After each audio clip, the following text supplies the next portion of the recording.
right, I see people, the numbers are coming in, so I'm going to start off with a quick introduction.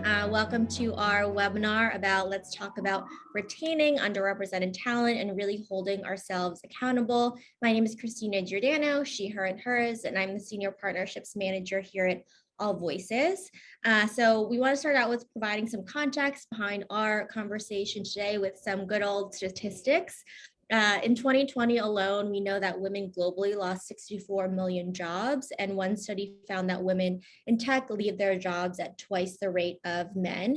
And in 2021, just 3% of computing-related roles were held by African-American women, 6% held by Asian women, and 2% by Hispanic women. We are hosting this webinar in partnership with Valence community. So also wanted to share stats around 97% of Black tech professionals said they code switch at least sometimes in their career, which Valence community and Russell Reynolds research identified to be significantly more than non-Black employees in tech. And 78% of non-Black professionals told us that you must know the right people with the roles and opportunities to get an interview, while 56% of Black tech talent understand the same to be true.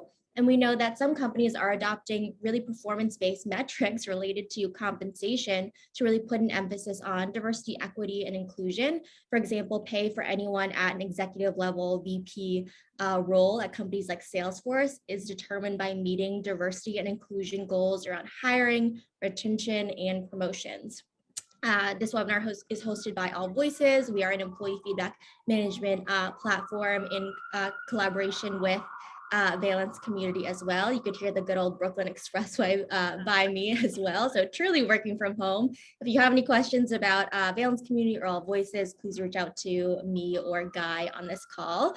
I'm going to stop talking and then we're going to jump into introductions of our panelists today. If we could start with Tonya, Marcus, Nikhil, and Guy. I'll put the order in the chat, but if you could share your pronouns, a little bit about the role that you have and the work you do, and then we'll dive into the meat and potatoes of this conversation. Tonya, I'll pass to you. Wonderful. Thanks so much, Christina, and welcome everyone. My name is Tonya Echols. My pronouns are she, her, and hers. I am the founder and managing principal of Vigere.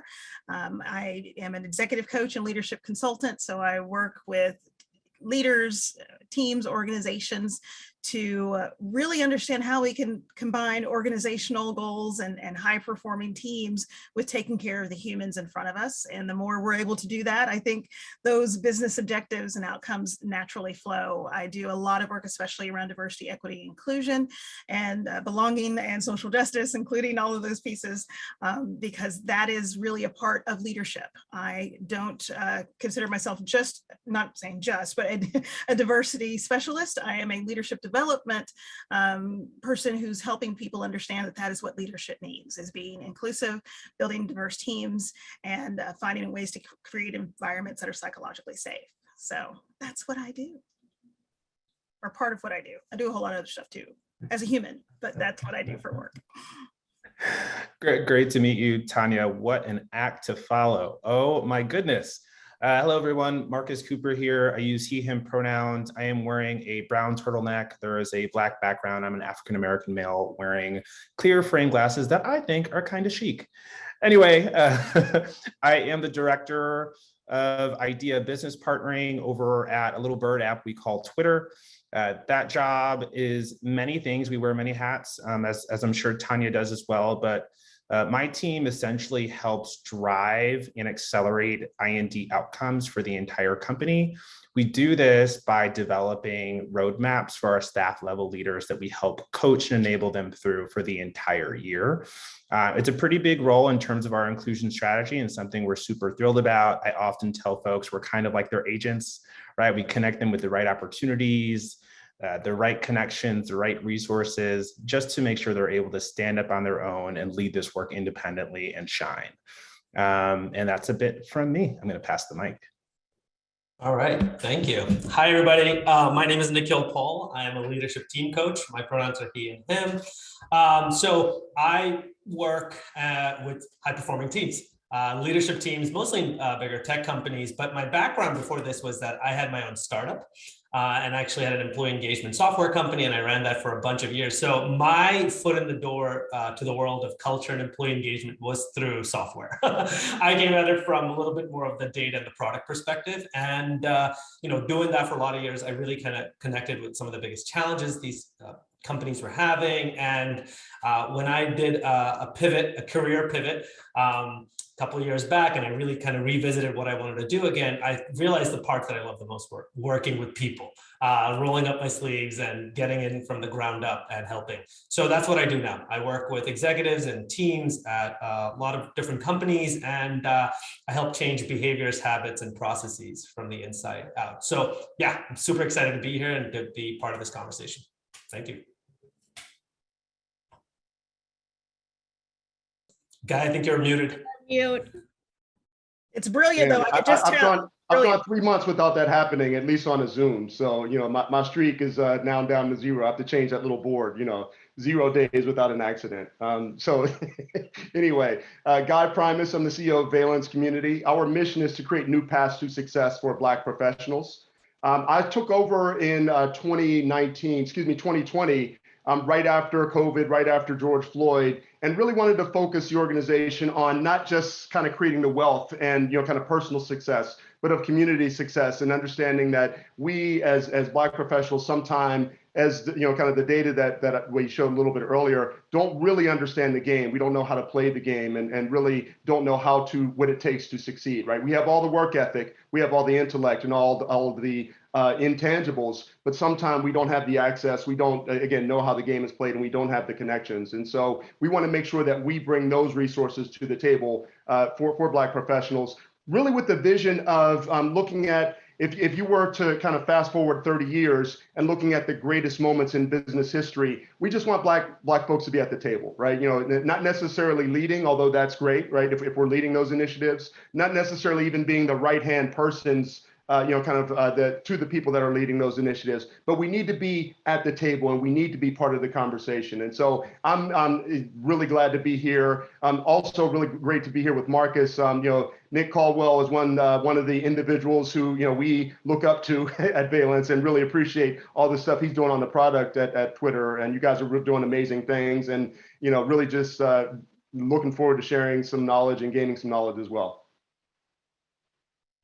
Awesome. Thank you all for your introductions and for being here for this really topical conversation. When we're talking about underrepresented folks, it is a really broad category. So especially when we're talking about strategy and operationalizing equity, retention, we want to get specific about who we're talking about, why, and also acknowledging the intersectionality that plays an important role in this conversation. So I want to start out with kind of the question around what are successful ways you've seen employers really retain BIPOC, Black, Indigenous people of color in corporate America. I'll pass to Marcus first, but anyone feel free to add to the conversation.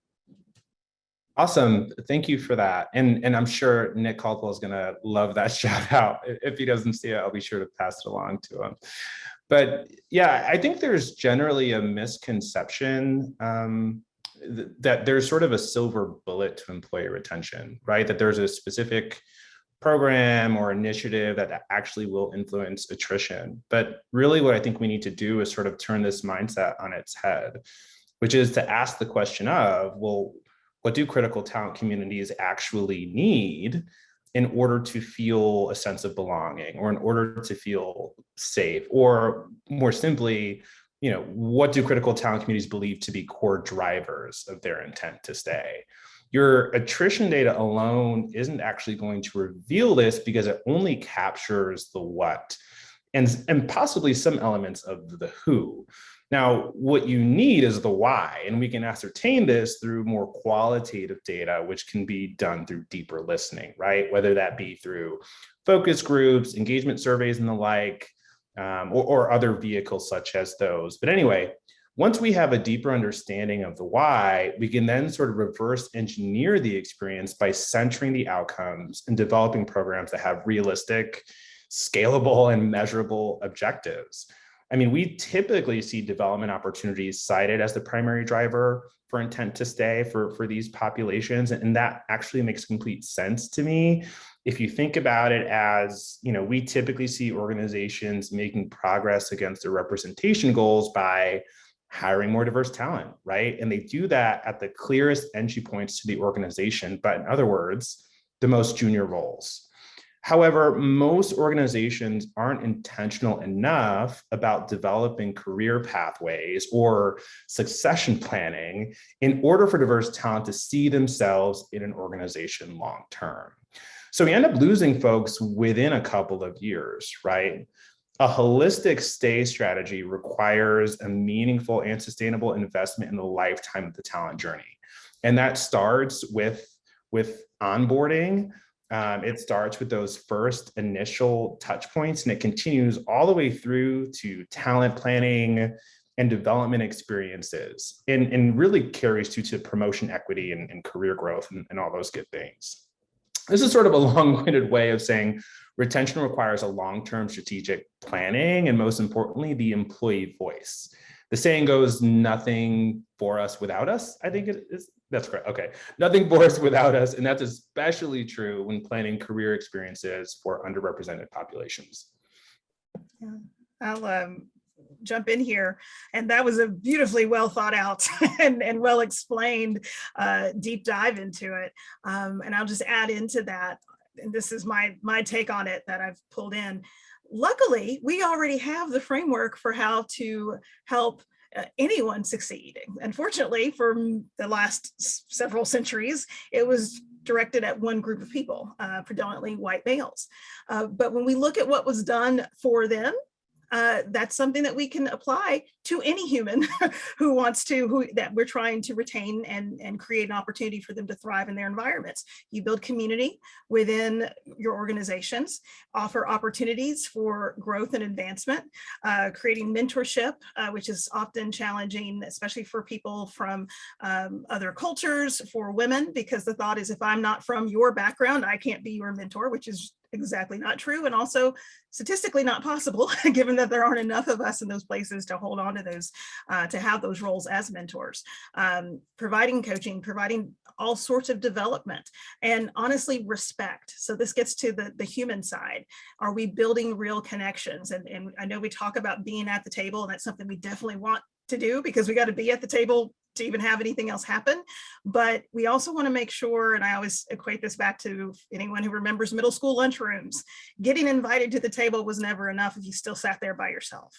And not feeling that you're a part of that group, that you're connected to a group, not that you are the same as that group, but that you are respected in the totality of who you are. I think that is really what is the key. And we already have that framework. We just need to learn, to Marcus's point, to listen to new groups of people and find out what's effective for them to apply that same type of framework of creating the environment where people can thrive. We definitely need to be intentional around creating that environment, creating the spaces where we can do our best work, where people feel seen, understood, valued, and that requires having hard conversations and testing things and then redoing them, redesigning them to be more inclusive. I think over the past kind of 2 years, we've also seen kind of a destigmatization around kind of caregivers and working parents as well, and setting up really, again, intentional systems for them to succeed too. Guy, I'd love to ask kind of what are ways you've seen kind of caregivers be at the center of these conversations, including working parents. And also I saw we had a question about code switching, and I wanted to pass it to you to define. Yeah, code switching is actually an interesting term, which basically means acting inauthentically in a way that you think is pleasing to the group to which with which you're engaging, right? So a lot of people use slang in their everyday term, and they might have an accent or they might dress a certain way. And so you're performing, right? Which you're playing the part. So that is especially applied to disenfranchised groups or underrepresented groups, just because they're not the ones who are making those decisions, right? So it has a negative impact long term. As it relates to caregivers, I will say that, I have 2 kids. As the panelists know, I have 2 dogs that I had to usher out of the office before I started. And so what I think is just understanding and flexibility are the foundations, right? So I remember being a consultant and kind of flying a lot and sitting in first class and always complaining about the kids kicking the seat and the crying babies. And then you realize when you have kids, there's not a lot you can do about that. So I think, again, it's the same thing in the workplace, right? Just taking the time, and this goes across the board, honestly, to any group. But just really trying to seek to understand and be flexible in your thinking as it relates to those individuals. And so, I think what I do, I drop my kids off at school every morning.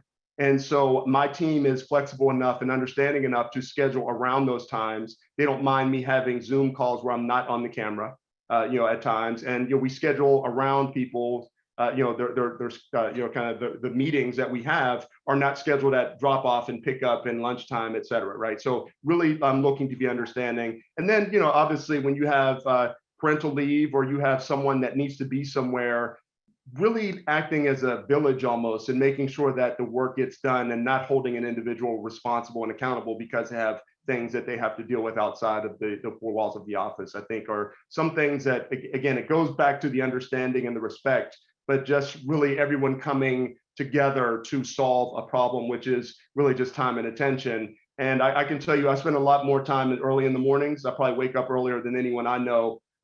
Most of that was because I used to do business with a company in China, but it carries over. And so I get a lot of stuff done before most people, kind of jump onto, the email or whatever. So I'm afforded that luxury. And so that's the other piece, is that you have to do your part as an individual.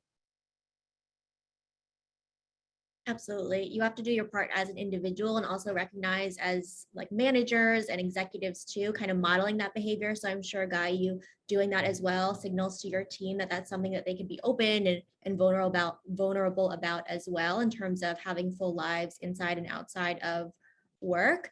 I saw in the chat the experience of belonging in a group. Just because you're in the room does not mean, you feel like you are included. And that is a huge part of feeling like you could do your best work and that you want to stay at the organization. I kind of shared that statistic around how women are leaving the workforce for a variety of reasons. And I want to ask what kind of, Tonya, your thoughts are around that retention piece and what we could do for women and women of color in the workplace to really make sure that we are being intentional. Yeah, and the research so far has shown that women were the most impacted and are having the most difficulty coming back as we are hopefully starting to move back into what our new version of normal looks like. And I think to Guy's point, it really is about creating a village, so to speak, because there are additional things. We still operate in societies, unfortunately, that have different expectations of women and how that works between balancing family and home. So creating environments that are more conducive to that. I will also say conducive to that for men as well, because there are a lot of people who underestimate how much fathers or people who are in that normative role are playing a role in raising their own families. So it really is, I think, getting back to, and I use this word human a lot, but thinking about the person and understanding and asking people, what is your life like? What are your needs? What are the things that are important for you? I spent most of my career before I started my business in the world of digital media back at the turn of the century when no one knew what Google meant and Amazon just sold books. And that still continues to this day, 20 years later, to be an area where women are sorely underrepresented. And when you see women elevate into higher levels of leadership, they're often gone within a couple of years, because they don't have that support around them that I think we've seen traditionally other groups receive. When we don't have people that we can look up to, we don't have people there to support us, we don't have people advocating for us, which is something I think we really need. The people who are in the rooms that we aren't in, is so important to actually develop those relationships. And there's still a lot of hesitancy to create that and pushback. I have worked with different women's leadership development groups that I've facilitated and led. And the first question they get asked as they're leaving to come into this program is, why do you get a special program? So there's a lot of education that still needs to happen to help people understand what equity means, that equity is not about giving anyone additional advantage. It's about getting everyone on the same field in the same time, and helping to educate others to build that support, not only for women, for everyone, because there are a lot of people, and I think that's what part of what we've seen with the Great Resignation, a lot of people suffering in silence, living through work environments that are so detrimental for them. And what we've seen over the last 2 years is people recognizing we don't have to do that. And you can't lure people with money necessarily anymore. Are you creating supportive environments for women and for everyone that allows them to show up and feel like, okay, I can be off camera, or I can miss that meeting and I don't have to call in on my vacation, that I can come in and choose to come in at 10 so I can be with my kids in the morning, or I can leave earlier and work at home from night, or work hybridly in general. But especially I think for women, that's important to have that flexibility, because we do still bear that double standard of how we have to balance work life and personal life in a much more public way. More than you wanted, sorry, there you go. Just enough, not more than one for sure. Someone wanted to know kind of how you answer that question in terms of that education piece of, if someone is asking around kind of equity and fairness, why do you get a special program? This is for anyone, but how would you kind of answer that? Yeah, I know for me, it's explaining honestly, and it's, again, it can go in pretty deeply, but if you think about it, this wasn't until the 1970s that women in the United States and the UK could even have a bank account in our own names. We had to have a father or a husband or a brother or someone attached to it. So when you think about women in roles of leadership, we literally have only been doing this at this level, and not that many of us at this level, for a few decades. So to understand that I don't have years of experience, especially for me as a Black woman from the southeastern part of the US, of mentors, of people I could look up to, of access to things that others may have. My life would seem inaccessible for my own mother at my age. So helping people understand the history of it, and that it's not something from 100 years ago, it's something from 20 years ago, it's something from yesterday, even especially in some areas when we see tech and manufacturing, still a major challenge. So it's really hopefully helping them see the limited amount of time that women have been in the space to even gain the amount of momentum that we've had.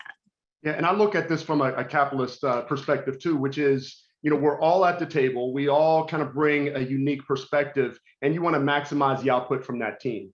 And when someone doesn't really bring their best selves to work, if they can be better, you want that for the team. And I think the unfortunate thing is that at least, Tonya and I were commiserating about, well, I won't say commiserating. I tend to commiserate. I have more gray hair, right? But being Gen X. And Gen X was very zero-sum game. It was a very dog eat dog, kill or be killed, and again, I'm using these over exaggerations here, but I think that the culture has shifted to understand that what's good for the team is good for the individual and vice versa. And so if we really look at, let's maximize the power and the output and the productivity of the team, you want each individual to shine, right? And yes, there is only one CEO and just a handful of people in the C-suite, but really you want at every level just for the team to be the best that it can be. And for that, unfortunately, Black women, LGBTQ, Latinx, AAPI, we're not afforded the same opportunities at every case. And so we don't know how to perform up to the highest level in some cases.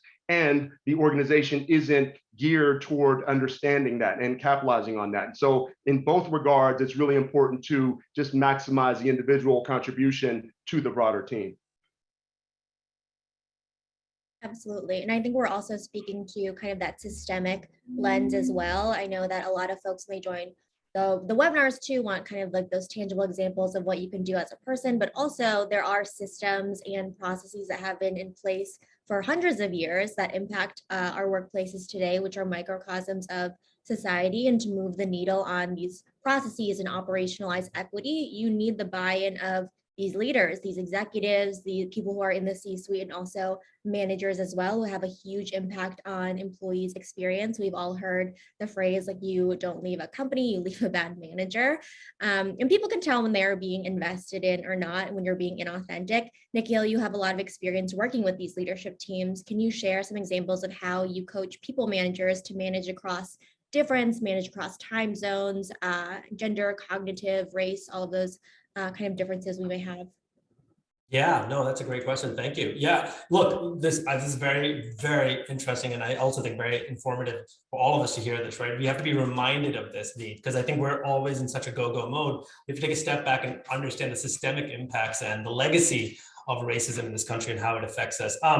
Obviously, there's a moral and a just argument for diversity in teams and companies. But, usually when I'm working with a lot of these leaders, big part of the conversation is the performance aspect of it. Why do we need to do it? And no one ever says it that explicitly, but it's there, right? And so there's research that shows that, inclusive teams perform up to 30% better in high diversity environments. The more different your team is, the better off you are. And the term for this is cognitive diversity, right? Diversity of thought, right? So that means you have people who are coming from different backgrounds, life experiences, different perspectives, different personalities, different styles of communication and problem solving, right? You can really kind of first principle diversity down, right? And you might just see it at the face level and just kind of look at it from what you see, but if you go deeper into it, nobody's a monolith. Nobody's just one person, even if they're part of the same social group. There's so much more diversity to that. And so part of what this is for leaders is, when I talk to them, is look for those differences as a way to magnify your expertise and your performance, right? And so that's the big part of when I talk to leaders. That's the first thing I talk about is that, cognitive diversity is a good thing. If you don't actually think about it or talk about it, diverse groups actually have a lot more conflict. The research has proven this as well. But the sign of a good leader is in harnessing that diversity and maximizing that kind of cognitive friction, so to speak, right? And getting people to a place where they're not only voicing dissenting opinions and saying things they may not agree with or debating ideas, but at the same time, also not shouting, not making people feel bad for stating their opinion or punishing them for speaking out of turn or going against the grain. And so for me, the big part of how I kind of approach this with teams and leaders is to look at it from the cognitive diversity component. But if you go to the individual, the actual human being experiencing being the minority on a team, being the one of only in a group, the thing I always think about is kind of 3 steps, right? The first is, as a leader or manager, you want to understand and kind of get to their personality traits, right? You can do this through DISC assessments, you can do this in Myers-Briggs. There's a lot of ways to fully kind of understand each person's personality, how they like to communicate and all of that. The second step is the cultural aspect of it. And this is the onus is on the leader, right? Don't expect that person to have to explain to you their background and where they come from. Do your own research, right? This is part of the training and the education us as leaders have to take upon ourselves because we're living in a global world. We're living in a place that's multicultural and diverse. And so if we don't educate ourselves and read books and go for training, then we're doing ourselves a disservice and we're putting the onus on our teammates. That's not good. As a leader, you got to take that. The third step I think about is schedule one-on-ones routinely with your team, with your people, with your employees, and go deep, right? Again, this is a human being you're talking about. They're more than just a number or a minority or a statistic. They're with their own unique experiences and perspectives. And so part of what you want to do as a leader is to go deep into who are they? What are their biggest hopes and their dreams? What are their worst fears about being in this company or being in this position, right? Get to the human level and build that relationship with them, right? Again, you're not going to ask this right out the gate. This is something that takes time for them to build that trust with you. But the more you get to know their story, the more you empathize. The more you empathize, the more you humanize their struggle and you don't fall into your stereotypes or your biases. You don't make as many assumptions about who you're working with, and you open the gates for more subtlety and nuance in the team and the conversation. So that's kind of some of the steps I think about when I work with leaders on helping welcome more diverse teams.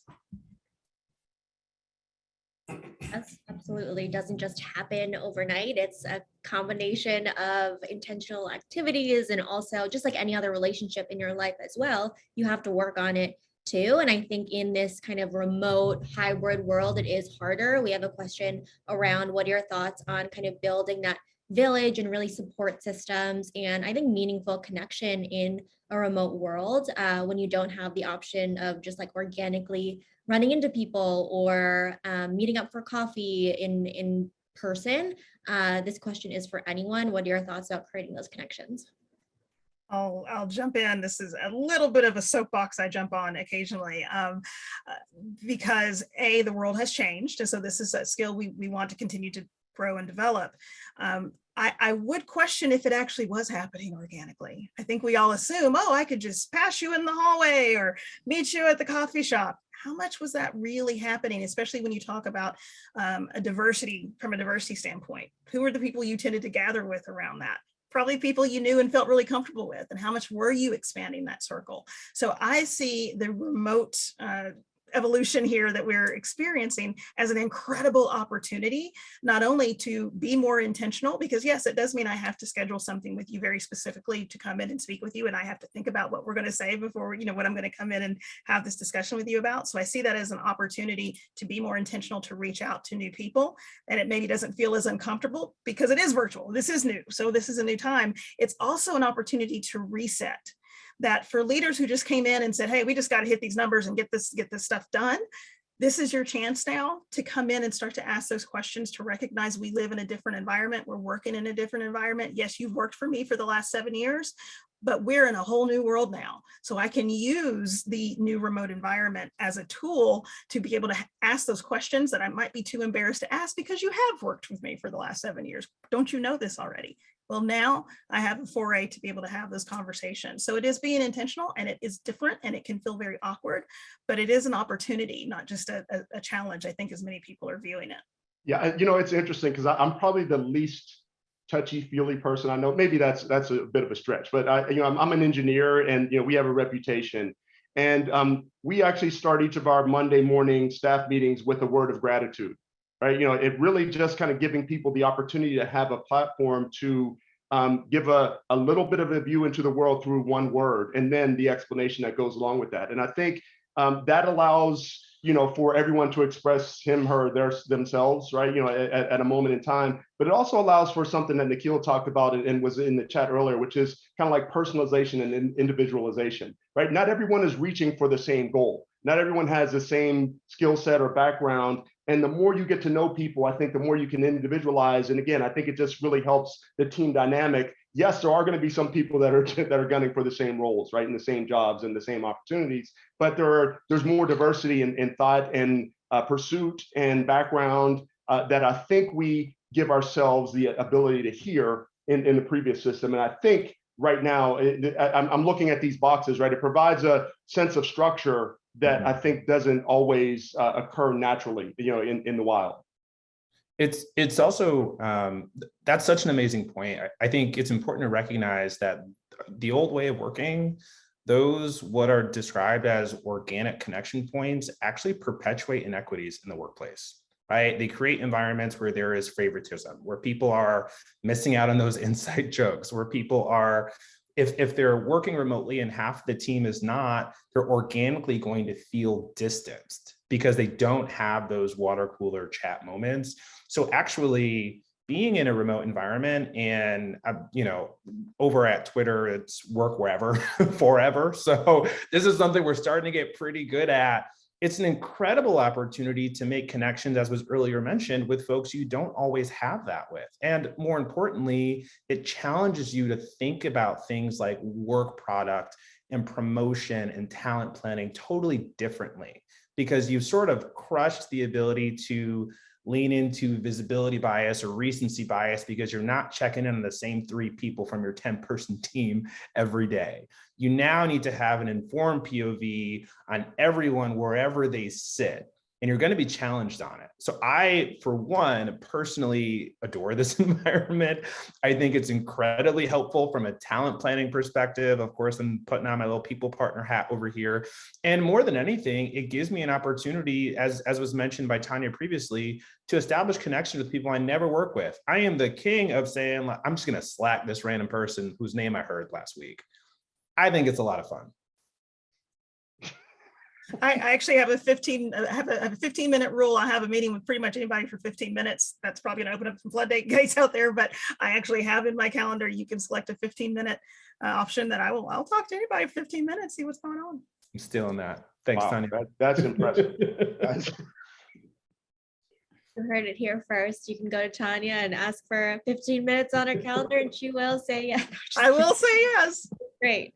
And I think also too, it's important to recognize the language that we used before and the inequities that are perpetuated as well. We tend to romanticize perhaps the past too, and the way that we were working before was not sustainable. So it's time to kind of redesign those systems and think about what we could be doing for the future. Marcus, you talked about earlier asking the question of what can we do for critical talent communities? What do people need? Asking the question, actively listening and taking action. To answer that question, some people have kind of taken feedback and implemented returnship programs. You mentioned accessibility of talent, so really opening up the job pool, compensation across the board being equitable and fair is something that people have kind of answered as well. What are other ways that you've seen people kind of operationalize that equity, of course, in the long-term strategy, not just a one and done, check the box, we are equal? Yeah, so I'm going to talk more about the strategic planning than the actual programs themselves. I think, Nikhil, you made a point earlier that just has been lingering in my mind, which is about building a rapport, really building trust with folks.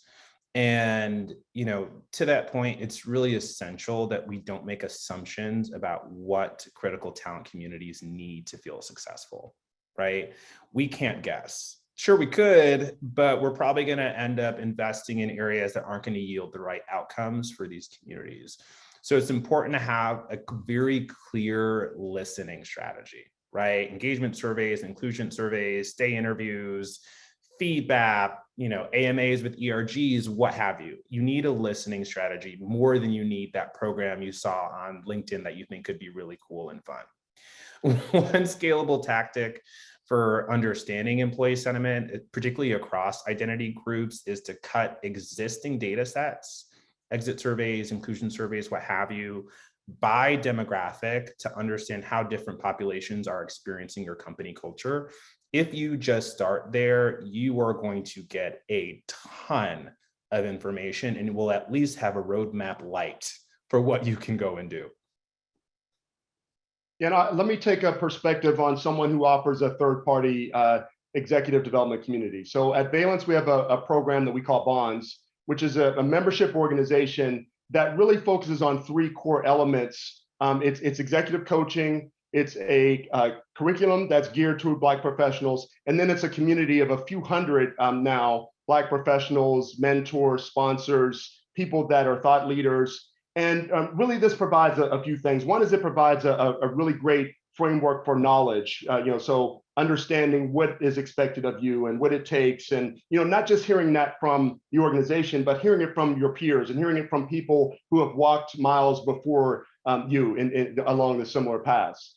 The other thing it brings together is, again, a culture of understanding and, sharing and cross-pollinating ideas, which is really something I think that it can be lacking for people that are coming from underrepresented groups, right? Because if you're not part of the conversation, it's difficult to understand, kind of the insight and inside information that you may not be privy to otherwise. What we found, though, is that the really great value is that it actually shines a spotlight on you as an individual, because if your company is sponsoring you through a program, there is a sponsor, there's a mentor, there's someone, a hiring manager that we check in with on a quarterly basis, through our quarterly business reviews, and really go through the program and some of the opportunities. And it really facilitates a dialogue that may not have been there otherwise. And we've seen this in a few ways. One way, in a very, very overwhelmingly kind of positive scenario, we have a venture capitalist, a household name venture capitalist, who has sponsored a few of his portfolio companies and some of the Black professionals.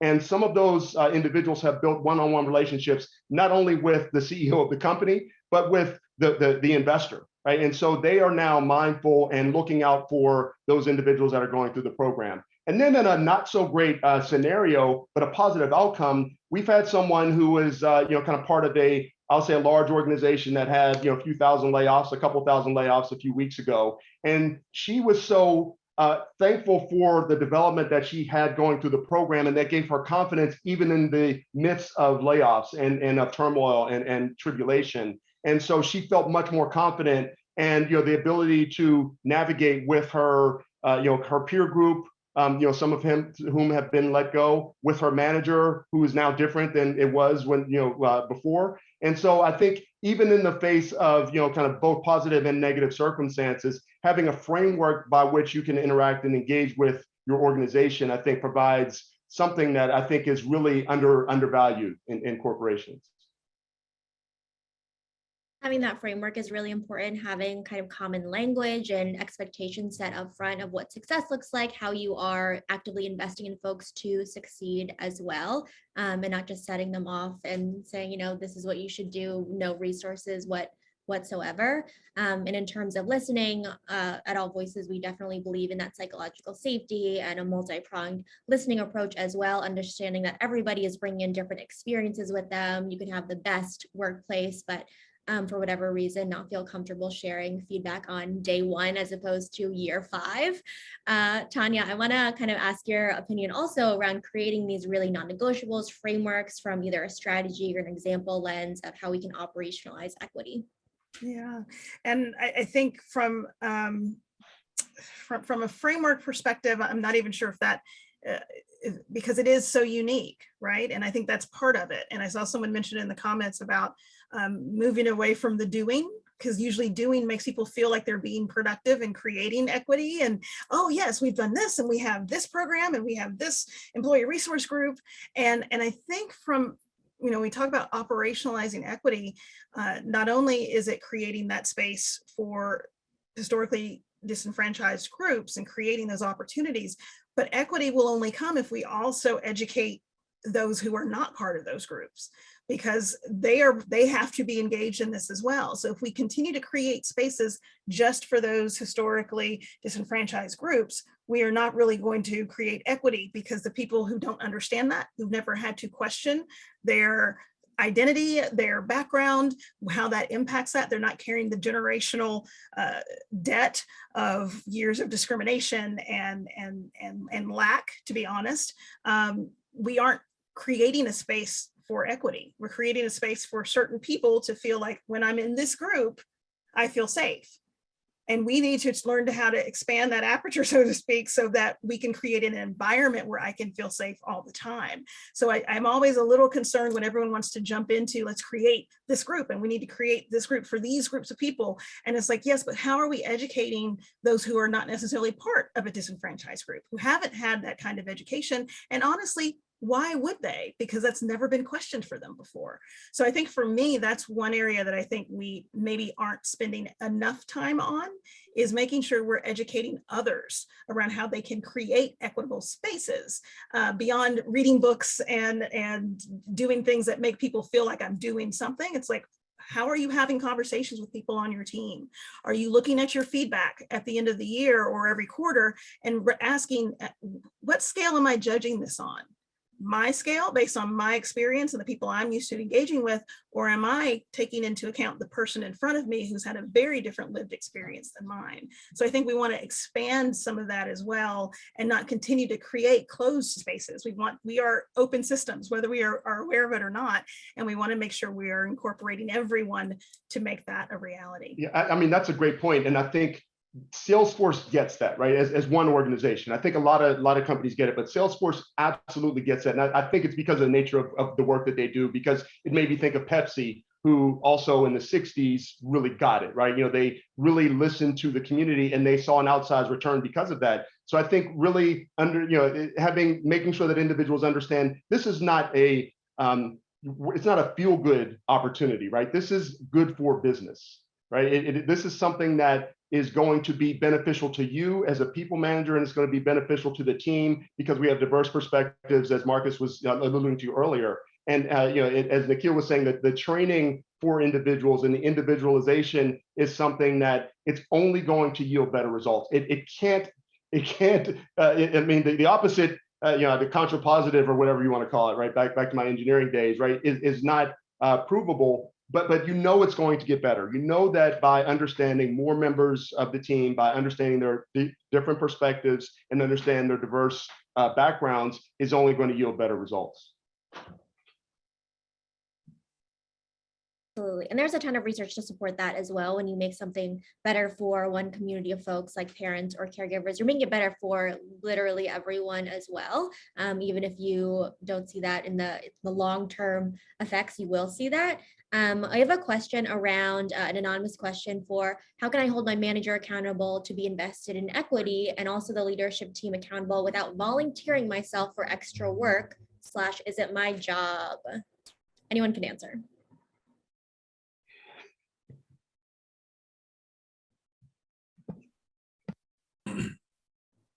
That's one of those, like I remember watching a comedy, series, and the comedian. I'm not going to name the comedian, but he, kind of asked the question, "How do we overcome?" Right, and a lot of people say, "Can you?" Right? Can we overcome? And I think that's one of the things. Like I think by definition, this extra work is something that right now you have to be comfortable with, unless you're someone is actually hiring you for that role, right? And I think that understanding that, not getting overwhelmed by it, but also seeing the opportunity in it, the opportunity to kind of build alliances across teams and build visibility is something that seems like it's just has to be respected, I think, by the organization. And that would be the line where I would say, right, if someone is paying attention to it and it is valued by the organization, even if it's more time, it probably may be worth it. But I haven't seen too many cases, and maybe you guys have, where it doesn't require that extra time. Yeah, I would say that we don't want to necessarily create an environment where people feel I am obligated as the representative of this fake monolith that does not exist. So we don't want to create that environment. But to that question, that anonymous question, at least in the way it was phrased, it's like, well, if you want to hold someone accountable, we got to put ourselves out there to do that. Now, that doesn't mean we have to take on the project, that we should be the one who's out there doing it entirely, but we do have to step up and raise that voice, because there may be no one else there to do it except you. And that's the old phrase, no good deed goes unpunished. And that, okay, you might be now a part of the solution, but would you rather sit there and not have anything happen because you, who have a feeling within you that it needs to happen, chose not to get involved? And that's a bit of a sacrifice, I think, that we all have, not even necessarily for ourselves, but for those who will come after us. So we always talk around this work on diversity, equity, inclusion, and justice and belonging, that we are planting trees that we will not sit under. And I think that's sometimes we got to be the one to put that seed in the ground. I would love to just underscore the fact that feedback and development is not a one-way street. I think you should feel empowered to have a conversation with your manager around what their values are, where they think, what their development goals are as a leader, and position yourself as an accountability partner or buddy. It's just as fruitful to have a conversation with your manager where you say, I hear you say these 3 things are development areas for you. Can I share some feedback with you? I think we've got some opportunities in these areas as it pertains to equity and inclusion. I've got some ideas that I'd like to share with you, and I'd like for us to continue the dialogue ongoing throughout the year, right? You don't want to position yourself as a driver or an owner. However, you do want to make it extremely clear, this is critical to the success of the team, and I'm paying attention.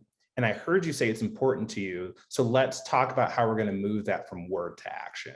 Being able to do that, managing up in that way, is remarkably impressive and will absolutely position you really well for career advancement, which I think should probably be accelerated if you're willing to go there with your manager. Just my 2 cents.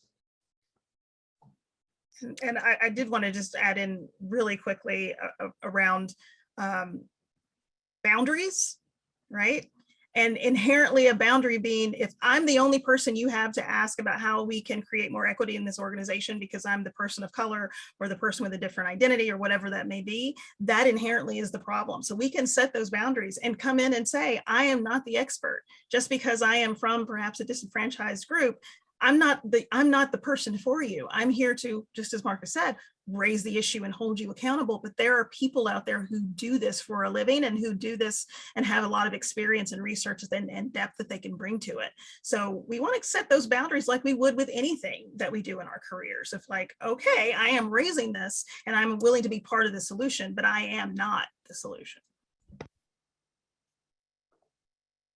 I'm not the solution. I am not Google for you.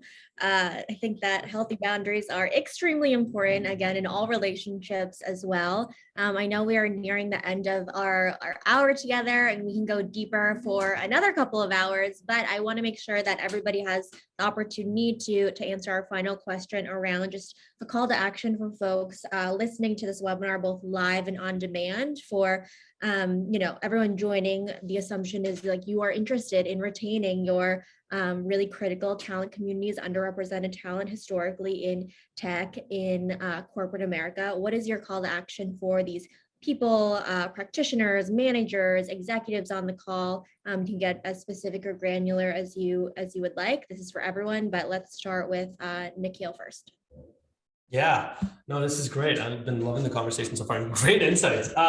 Yeah, the thing I think about when it comes to the takeaway, the big one for me is operationalizing psychological safety.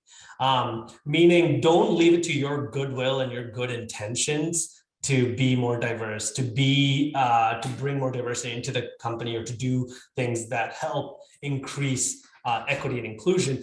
You have to create structure, because structure drives behavior. And that was some of what we were talking about before, right? Don't leave it to the one person in the team who's a minority have to speak up. That's just, that's not really good leadership. Leadership is putting into place structures and systems. And so that's the big thing I think about is like, when you're coming in, so I'll give you an example, what I mean by that. Like, for example, instead of saying, I want everyone to speak up at our team meetings, I don't want anyone to feel left out, create a rule in the company. No team gets to make a decision until everybody on the team gets to speak their mind for at least 30 seconds, right? And if you create that as a rule across the company, you're cutting across biases and personalities and people who like to talk a lot and people who don't like to talk a lot, right? But that's the idea. If you create these formal boundaries, right, and structures and incentives, then you can already help make it a more equitable workplace. So that's what I think about, operationalizing psychological safety and getting people to feel like they're included and accepted for who they are. I think that's me. Okay, great. Just a couple words of advice. I think, number one, kill the illusion of perfection. I work with leaders throughout my career who seem to be petrified of saying or doing the wrong thing. And if you look at some of the most remarkable advancements in history, they've all come from mistakes, right? So there's no learning without risk. You sort of have to be prepared to put yourself out there and try things you don't normally do. And it's okay if it doesn't go perfectly. These are moments, not even if you fail, you still kind of win because you're vulnerable, you're building trust, you're showing that you care. There's no substitute for that. That's definitely the number one thing I would say. And the second thing, because it's fresh in my mind, is please do not over-index on diversity data. Please don't obsess about your representation goals. Diversity in itself, hiring is not just going to continue to create sustainable representation. However, inclusion can. So if you have to invest anywhere, invest in your ability to be an inclusive leader and to carve psychologically safe spaces. That's my soapbox for the day.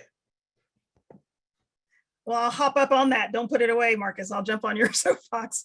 My final thought is to start asking and listening today. Make that call, set up that appointment, Zoom or not.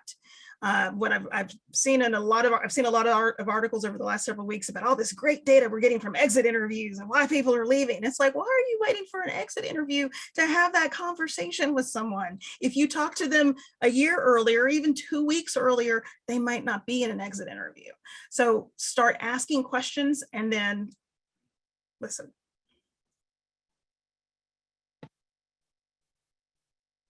So I'm going to take myself off of mute here. I think that a lot of the great points have been made already, right? And again, not that there aren't other ones to be made, but I think just re-emphasizing those. I think asking if there's something that you need, right? As an individual, as a manager, as an employee, you need to speak up and ask. Don't be ashamed. You weren't hired to fill a seat. You were hired to contribute to the team. And don't be ashamed or embarrassed or kind of feel that you're less than because you're in that seat and you're not represented in the team. So I think that's the first piece. I think likewise, owning your own journey, right? If you're a manager, recognizing the opportunity in this time that we have right now. There's never been a time like this in the history of the world.